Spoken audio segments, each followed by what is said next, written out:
Europe 1. Le journal de 7h sur Europe 1, Christophe Lamar. Bonjour Christophe. Bonjour Dimitri, bonjour à tous. Ça crisse sous les pieds, ça patine sous les roues. La neige annoncée est arrivée sur Paris et sa région. Un peu en retard sur l'horaire, mais si vous avez ouvert la fenêtre, vous l'avez constaté, c'est tout blanc, jusqu'à 3 cm de neige par endroit, parfois plus. On retrouve tout de suite Martin Lange en direct de la Nationale 118, c'est tout près de Paris. Martin, ça se complique sérieusement sur les routes. Oui, effectivement, Christophe, circulation ralentie sur cette N118 qui pose régulièrement problème lors des épisodes neigeux. Cette 4 voies assez vallonnée avec de nombreuses descentes et montées. Là, c'est dans la direction de Paris que c'est le plus délicat. Ça roule, mais au pas, à touche-touche. J'ai pu aussi croiser plusieurs saleuses qui continuent leur travail pour faciliter la vie des automobilistes. Alors la bonne nouvelle pour ces derniers, c'est qu'il ne neige plus aux abords de la capitale, mais la température reste négative, moins 1 degré. Donc cette pellicule de neige, elle tient, notamment sur les véhicules stationnés. Je me trouve à une station-service actuellement, ou sur les espaces verts. Sur la chaussée, ça commence doucement à fondre, mais prudence tout de même, un Citadin, le site qui recense les difficultés de circulation en Ile-de-France, indique plus de 90 km de bouchons à l'heure où je vous parle. C'est nettement plus qu'en temps normal. Alors si vous êtes au volant, il va falloir prendre votre mal en patience ce matin. Martin Lange en direct de la Nationale 118, tout près de Paris. 25 départements au total en alerte orange, neige et verglas. Il a beaucoup neigé par exemple dans les Hauts-de-France. On retrouvera en direct le correspondant d'Europe 1 dans la région dans le journal de 7h30. Ils promettent, eux, un jeudi noir. Les policiers appellent à descendre dans la rue pour manifester aujourd'hui. Objet de cette colère, les Jeux Olympiques. Les policiers dénoncent pêle-mêle le flou qui entoure les conditions de leur mobilisation, gestion des plannings, garde d'enfants, sans oublier la question des primes. Sauf urgence, les policiers resteront dans les commissariats, les autres défileront dans la rue. William Molinier. Ils seront entre 2000 et 3000 à Paris, plusieurs dizaines de milliers partout en France. Les policiers réclament un droit au congé cet été, alors que le ministre de l'Intérieur a prévenu qu'ils devront travailler pendant la période des Jeux Olympiques. Aucun jour off possible entre le 24 juillet et le 11 août, et au maximum 10 jours du 15 juin au 15 septembre. Comment les couples de flics séparés vont faire avec leurs enfants, s'interroge un policier. Une enveloppe de 500 millions d'euros est en négociation pour entre autres prendre en charge une partie des frais de garde.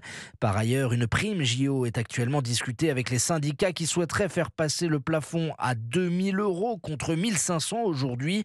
Les policiers en cycle de nuit, les nuiteux, vont eux aussi protester. Les syndicats ont été reçus lundi par Gérald Darmanin, le ministre de l'Intérieur. Selon son entourage, des nouvelles mesures d'accompagnement devraient être finalisées d'ici à la fin du mois. William Molinier du service police-justice d'Europe 1. Et le délégué général du syndicat Alliance, d'ailleurs, sera avec nous dans quelques minutes pour parler de cette mobilisation des forces de l'ordre. Nous partons à Lille où un détenu, star des réseaux sociaux, a fini par être sanctionné. Son nom, Stifler RBX, c'est comme ça qu'il se faisait appeler sur TikTok. 55 400 abonnés tout de même.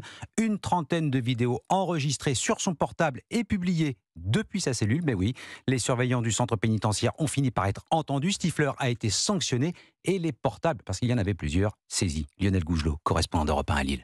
L'un des derniers messages postés par Stifler depuis sa cellule, c'était pour souhaiter une bonne année à ses followers. Je vous souhaite à tous les meilleurs, à vous et votre famille. Purgeant une peine de 10 ans de prison, le jeune homme publiait essentiellement des vidéos de playback sur des morceaux de rap, quelques messages pour séduire les jeunes femmes ou encore pour interpeller la directrice de la prison. Demandez-lui d'arrêter les foules. Un maximum de cœur pour madame la directrice. Une star des réseaux grâce à un portable introduit en cachette, constat fataliste d'Alex, représentant du syndicat pénitentiaire. Pas d'étonnement, mais de la colère. Savoir qu'un détenu puisse faire des millions de vues sur les réseaux sociaux, ça énerve. Bon, on passe clairement pour des imbéciles. Après une fouille de la cellule du détenu, 3 téléphones ont été retrouvés, dont un caché dans un flacon de gel douche. Mais placé en quartier disciplinaire, le TikToker finira bien par revenir sur les réseaux, selon le surveillant. Si on le place à l'isolement, on aura une chance qu'il ne se procure plus de téléphone. Mais s'il est transféré dans un autre établissement, ça va être rebelote, quoi. Car toutes les nuits, c'est une quarantaine de colis qui sont jetés dans l'enceinte de la prison par des complices. Impossible de tous les saisir. À Lionel Gougelot, correspondant d'Europe 1 à Lille. Une rixe probablement à l'origine de la mort d'un jeune de 14 ans hier soir à Saint-Denis, près de Paris. L'adolescent a été frappé d'un ou plusieurs coups de couteau sur le quai de la station Basilique Saint-Denis. Aucune interpellation à ce stade. Il est 7h06 sur Europe 1, petit déjeuner entre ministres ce matin à Matignon. Il sera question du futur discours de politique générale que Gabriel Attal doit prononcer le 30 janvier à l'Assemblée. Et on appelle ça un petit déjeuner de travail. La feuille de route a été en partie tracée par Emmanuel Macron mardi soir lors de sa conférence de presse. Il faut maintenant la détailler et surtout peaufiner la prise de parole du Premier ministre devant les parlementaires.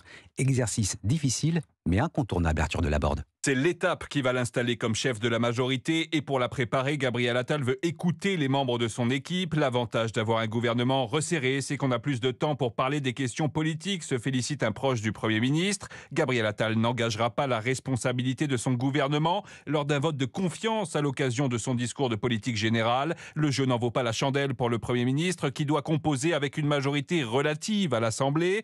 La date du 30 janvier a été retenue pour laisser un intervalle suffisamment long avec la conférence de presse du président, décrypte un conseiller de l'exécutif. Objectif, éviter l'exemple d'Édouard Philippe. En 2017, son discours de politique générale avait été court-circuité par l'expression d'Emmanuel Macron, intervenu la veille devant tous les parlementaires réunis à Versailles. D'ici cette échéance importante du 30 janvier, Gabriel Attal veut prendre le pouls du pays. Partenaires sociaux et responsables politiques défilent ces jours-ci à Matignon. Le Premier ministre compte aussi multiplier les déplacements pour aller au plus près des préoccupations des Français. Arthur Delaborde du service politique d'Europe 1. La France fait de moins en moins d'enfants, nous dit l'INSEE. Alors, est-ce à l'immigration d'assurer notre avenir démographique? Les Français, à cette question, répondent clairement non. Un résultat d'un sondage exclusif CSA pour Europe 1, CNews et le journal du dimanche. L'immigration n'est pas la solution pour près de 7 Français sur 10. Et dans le détail, ce sont les femmes qui sont le plus opposées à cette idée.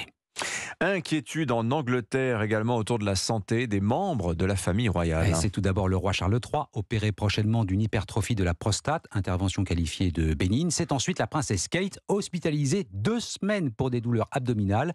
La durée étonne les sujets de Sa Majesté, tout comme la discrétion qui entoure son état de santé. Rien d'inquiétant à cela, estime Pierre Jay. Il est le spécialiste de la monarchie pour l'hebdomadaire Paris Match. Chez les Windsor, on n'aime pas trop évoquer, s'étendre sur l'état de santé des membres de la dite famille royale. Ce serait quand même compliqué pour les équipes de communication du palais de ne rien dire parce que si Kate souffrait d'une grave maladie, Kensington Palace serait obligé de communiquer sur cette maladie. Mais peut-être qu'ils attendent d'en savoir plus avant de se prononcer. Les mois que suscite cette annonce prouvent juste l'incroyable attachement des Britanniques pour leur famille royale, d'autant qu'on le sait, c'est l'une des personnalités, voire la personnalité la plus aimée de la famille royale. Pierrick Jay, spécialiste de la monarchie à l'hebdomadaire Paris Match. Il répondait à Guillaume Dominguez. Merci Christophe Lamar, c'était votre journal.